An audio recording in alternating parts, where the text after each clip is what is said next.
Masjid Nurul Iman di Desa Deyeh Luhur, Kabupaten Cilacap, Jawa Tengah, rusak parah diterjang angin puting beliung pada Rabu dini hari. Terjangan angin kencang disertai hujan deras merobohkan pohon durian berukuran besar dan menimpa bangunan masjid hingga hancur. Akibatnya bangunan masjid hancur porak-poranda. Bagian penyangga bangunan patah dan bagian atap roboh. Begitu saya mau masuk ke rumah, membukakan pintu, tiba-tiba terdengar suara brum gitu. Setelah saya melihat menoleh ke belakang, ternyata wah, kok ada pohon durian yang menimpa masjid. Ketika dilihat, saya keluar, wah ternyata hampir seluruh seluruh atap masjid hampir tertimpa semuanya, sehingga hancurnya mungkin kehancurannya kalau dikira-kira mungkin ini hanya ada sekitar 30-an jutaan lah.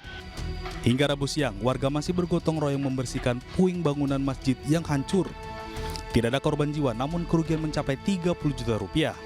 Dari Cilacap, Jawa Tengah, Heri Santoso, iNews melaporkan.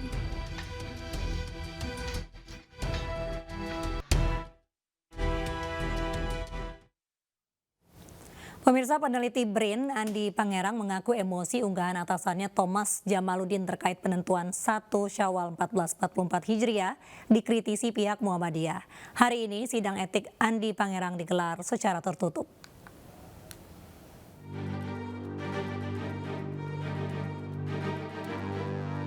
Sidang etik peneliti BRIN Andi Pangerang terkait ancaman pembunuhan terhadap warga Muhammadiyah digelar secara tertutup. Hingga malam hari ini pihak BRIN belum memberikan konfirmasi terkait sanksi yang diberikan kepada Andi Pangerang atas perbuatannya tersebut. Andi Pangerang mengakui dirinya menulis kalimat di media sosial yang berisi ancaman pembunuhan terhadap warga Muhammadiyah.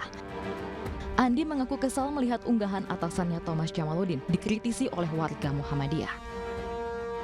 Jadi memang saya akui ini benar-benar kesalahan dari saya pribadi. Dan saya benar-benar meminta maaf kepada seluruh pengurus pusat Muhammadiyah di seluruh Indonesia dan juga warga Muhammadiyah di seluruh Indonesia. Setelah kemarin PP Pemuda Muhammadiyah melaporkan Andi dan Thomas Jamaludin ke Barreskrim Polri, hari ini pimpinan daerah Muhammadiyah Surabaya, Jawa Timur melaporkan keduanya ke Polda Jawa Timur atas ujaran kebencian. Tim Liputan iNews melaporkan.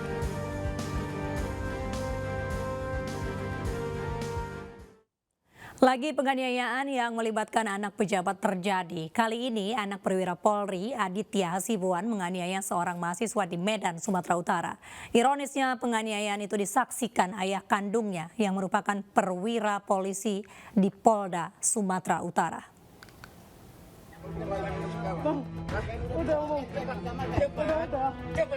Usai kasus penganiayaan yang melibatkan Mario Dandi, anak seorang pejabat di Kementerian Keuangan, kini kasus penganiayaan yang melibatkan anak seorang pejabat di negeri ini kembali terjadi. Viral sebuah video seorang pemuda menganiaya seorang mahasiswa di Medan, Sumatera Utara. Diketahui pelaku adalah seorang anak polisi bernama Aditya Hasibuan. Ironisnya, penganiayaan disaksikan ayah pelaku. Setelah dilaporkan korban dan keluarganya, kasus yang awalnya ditangani Polrestabes Medan lalu ditarik ke Polda Sumatera Utara ini akhirnya menetapkan Aditya Hasibuan menjadi tersangka. Dalam laporannya, korban mengaku juga diancam menggunakan senjata oleh tersangka dan keluarganya. Aditya Hasibuan kini ditahan untuk pemeriksaan lebih lanjut, sementara ayahnya juga ditahan dan diperiksa di Propam Polda Sumatera Utara. Keduanya ini dari laporan di Polrestabes kita tarik ke Polda Sumut, dan hasil daripada gelar perkara khusus pada tanggal 25 April 2023 bahwa ditetapkan saudara AH sebagai tersangka dan akan kita lakukan upaya paksa yaitu penangkapan dan penahanan. Buntut dari penganiayaan tersebut, ayah Aditya, yakni AKBP Ahirudin Hasibuan, kini telah dicopot dari jabatannya sebagai Kabak Bin Ops Direktorat Narkoba Polda Sumut. AH juga akan malam ini juga akan ditempatkan tempat khusus di Propam Polda Sumatera Utara sambil menunggu proses sidang kode etik, ya, Dan yang bersangkutan sudah dicopot di jabatannya sejak tanggal 3 April ya, 3 April tahun 2023 ini ya. Jadi bersangkutan sudah dicopot dan jabatannya sebagai KBO Direskrim Narkoba Polda Sumatera Utara sejak tanggal 3 April. Dalam video viral, Aditya Hasibuan menganiaya mahasiswa bernama Ken Admiral di Jalan Karya Dalam, Kecamatan Medan Helvesia, Kota Medan, Kamis dini hari 22 Desember 2022 lalu. Penganiayaan berawal lantaran kaca spion mobil korban diduga dirusak oleh Aditya.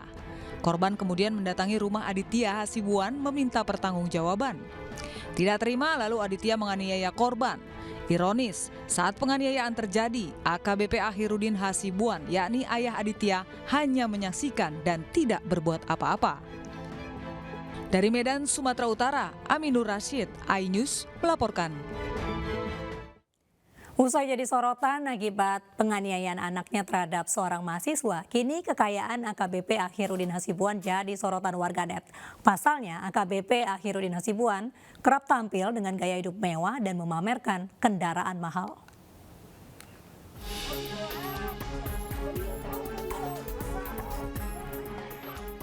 Mantan Kabak Bin Opsnal di Ditnarkoba Polda Sumatera Utara, AKBP Akhirudin Hasibuan, kini tengah menjadi sorotan. Ia membiarkan aksi kekerasan anaknya Aditya Hasibuan terhadap seorang mahasiswa bernama Ken Admiral yang dilakukan di hadapannya. Tak hanya itu, kini harta kekayaan polisi berpangkat AKBP itu pun ikut disorot. AKBP Akhirudin Hasibuan diketahui kerap tampil bergaya hidup mewah dengan memamerkan Harley Davidson hingga Rubicon. Yang menjadi sorotan adalah apa yang dipamerkan ayah Aditya Hasibuan itu tak sesuai dengan jumlah kekayaannya yang dilaporkan dalam LHKPN. Tercatat AKBP Akhirudin Hasibuan hanya memiliki harta kekayaan sebesar Rp467.548.644 yang dilaporkan terakhir kali pada tahun 2021.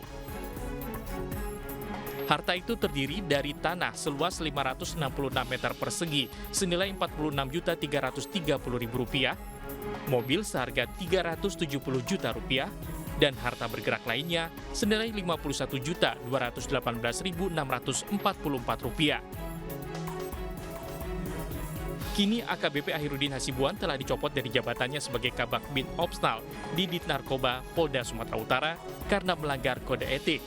Bahkan dia terancam didemosi hingga ditempatkan di tempat khusus. Tim iNews melaporkan. Pemirsa, apa yang dibahas Ketua Umum Partai Perindo Haritanu Sudibyo dan Menteri Perdagangan Zulkifli Hasan di Istana bersama Jokowi? Informasinya usai jeda.